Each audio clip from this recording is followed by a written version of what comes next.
please go to GCSE pod, watch some videos, complete some assignments. Very good for revision. Thank you. Okay, rotational force is 9c. The first thing we need to do is look at the equation for this topic. Another equation that has to be remembered, you're not going to be given this in the exam, and it is for a moment. So moment equals force times distance perpendicular. So very similar to work done, which is force times distance, but they're in the same direction. A moment has a force that acts perpendicular to a distance from a pivot or a point of rotation. Okay? And what a moment is, it's the turning effect or rotational effect of a force. So for example, if I have a spanner and I'm tightening a screw with a spanner, then I need to apply a force on the spanner handle in order to create a rotation to twist the screw to tighten it. Okay? And the two things that the moment of this force depend on are the distance that the force acts from that pivot, from the screw, and the amount of force that I apply. So if you want to increase the rotational effect, you want to increase the moment, then you either increase the force or you can increase the distance from the pivot. Okay? So this is the equation that you need to remember. Here's an example of how rotational effects of forces can work based on distance and the force applied perpendicular to that distance. So an example, this is a principle of moments that you're going to have to use. It's very important when you're trying calculation questions. Is clockwise equals anti-clockwise. So the clockwise moment, which is this way, is equal to the anti-clockwise moment in a system where the moments are balanced. So if the system is balanced, then the clockwise moment, the object that would be turning the system clockwise, is balanced by the objects which would be turning the system anti-clockwise. And if you put those into an equation, then you can find a missing element and an unknown. So for example, if I have a shelf that pivots on the middle, or a seesaw, for example, in a playground where the two children on either side go up and down clockwise and anti-clockwise like this, then I have an object with a weight equal to weight 1 and a distance d1 from the pivot, and then on the other side I have an object with weight 2, which is a distance d2 from the pivot on this side. Now, the object that would turn this seesaw or this shelf clockwise would be object 2. So the clockwise moment is going to be the weight of object 2 multiplied by the perpendicular distance. So weight 2 times d2 is the clockwise moment. Now find the anti-clockwise moment. I have d1 times w1. And because this system is in equilibrium, it's balanced, then I know that d2 w2, so the moment of this object, is equal to the moment of this object here. And let's say, for example, in this question I have 3 of the things I need, I'm missing 1, and they've asked for d2. What is the distance from the pivot of this object? Then all I would do is rearrange the equation. d2 equals w1 d1 divided by weight 2. So every single situation where you're calculating moment, you're generally just going to have to divide by the missing element, unless you have more than one thing on one side, which we'll look at in a second. Okay? So another example. You have the same situation, you see very similar situations. You're always going to have a pivotal point, a point of rotation, and you ask yourself which object would turn this system clockwise, object or object, and which object or object would turn this system anti-clockwise. So in this example, we have a shelf again, or a seesaw with a pivot. We have one object on this side on the right, and 2 objects at different distances on the left-hand side. Now, the only object in this system that would actually turn this seesaw clockwise is this object here. So the clockwise moment in this system, CW, is F. This is our unknown, we don't know F. F multiplied by 1.5. So F times 1.5 is equal to, now the anti-clockwise moment, which are objects 1 and 2. The moment of this one, you have to find the moment individually and add them together. So 50 times 1, which is just 50, plus the moment of this one, which is 20, times 2, which is 40.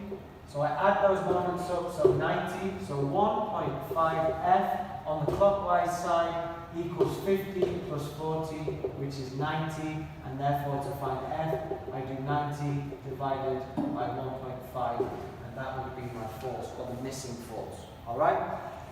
Find the moment of this object, 50 times 1.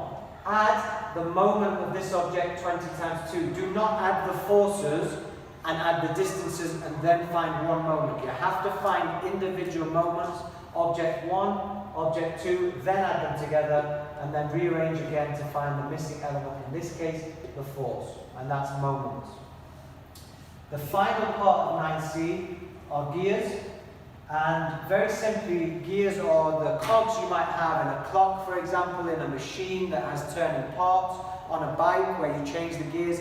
Each gear is a circular disc that has teeth cut into it so they can interlock with each other, and when they turn, one of them causes the other one to turn. So essentially what a gear does is transfers the rotational force of one cog onto the next, and that can be used practically in engineering. So for example, first thing we need to know about gears. If you connect multiple gears in a row, which is called a gear train, and this gear turns clockwise, that means gear B will turn anti-clockwise and gear C will turn clockwise again. So gears that are connected to one another will always rotate in opposite directions.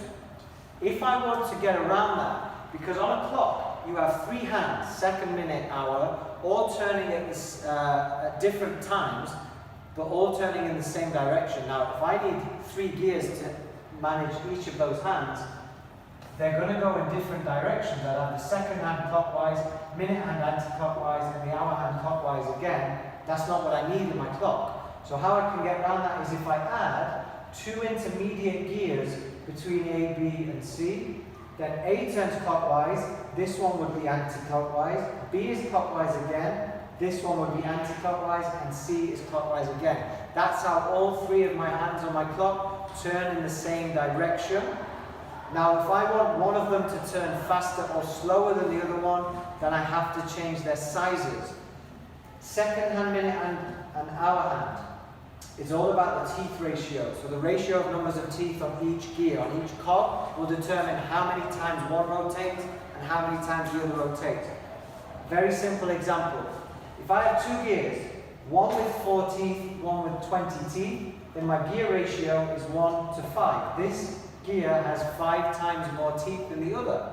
How does that work? If I turn this gear 1 complete revolution, then that means this gear will have to turn 5 times. So for 1 cycle of this gear turns 5 times. So they are rotating at different speeds depending on what is attached to it, what is the job of each gear. If I turn the small gear, on the other hand, 1 revolution, then actually this one only turns a quarter of a time, a fifth of a time. Okay? So this one turns 1 time. This one will literally just turn through 4 teeth only, which is 1/5 of its total 20 teeth. Alright? And that's how it works. So now, going back to the clock, I know that if I want to connect 3 gears that all turn in the same direction, I have to add 2 intermediate gears to do that. But what would the size differences have to be between second hand, minute hand, and hour hand to make them turn at the right rate? So, the second hand goes around 60 seconds. That's 1 complete revolution. That makes the minute hand go 1/60th of the cycle, which the hour hand goes 1/3600. So if we work backwards, the hour hand is the slowest gear, which means it has to be the biggest gear. Okay? So we're going to have second, hours, minutes, and hours. Alright? This will be the slowest one. We know the hour hand turns the slowest. Now what's the difference in size? If the hour hand turns 1 full revolution, that's 1 hour. Now if that one turns 1 revolution, okay, so 1 revolution, this one has to turn 60 revolutions, because in 1 hour it has to be 60 minutes. Alright, so the minute has to be 60, and this one will turn 3,600 times.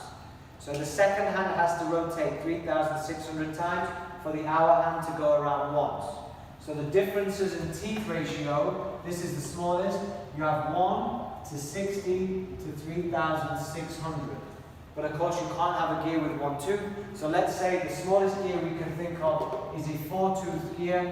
That would be 4. This would be 60 times 4 is 240. And this would be 4 times 3,600, which is 12,000, 14,400, I believe. Okay? And that's probably one of the hardest examples that I've seen on gears